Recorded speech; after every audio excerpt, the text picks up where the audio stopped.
আসসালামু আলাইকুম রহমতুল্লাহ। দেখতে পাচ্ছেন আমার সামনে একটি শিম গাছ রয়েছে। এই শিম গাছটা বাসা বাড়িতে ছাদে লাগানো হয়েছিল ক্যারেটের ভিতরে। তো দেখতে দেখতে মাসাল্লাহ অনেক বড় হয়ে গেছে, দেখতে পাচ্ছেন।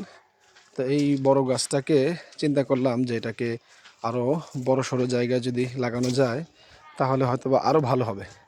তো সেজন্য এটাকে ট্রান্সফার করে এখানে নিয়ে আসলাম। এই যে মসজিদের যে বিশাল বড় জায়গাটা এখানে দেখতে পাচ্ছেন, আমবাগান, ফুল বাগান। তো এইখানে নিয়ে আসার পর এখানে এখানে সিম গাছটা লাগিয়ে দেওয়া হলো এবং আরও একটি গাছ আপনাদেরকে দেখাচ্ছি। এইখানে লাগানো হলো লাউ গাছ। লাউ গাছে অলরেডি লাউ ধরে গিয়েছে।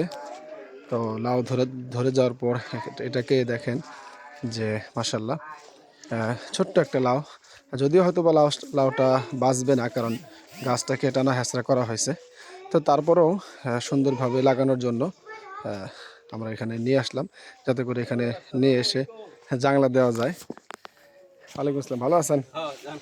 তো সেজন্য মূলত এটাকে নিয়ে আসার পর আমরা দেখেন লাগিয়ে দিলাম। যাই হোক, তারপরও আপনারা দোয়া করবেন যাতে করে লাউ গাছটা বড় হয়। আর সকলের দাওয়াত রইল, মাছে ভাতে বাঙালি, লাউ দিয়ে মাছ দিয়ে খাওয়াবো ইনশাআল্লাহ।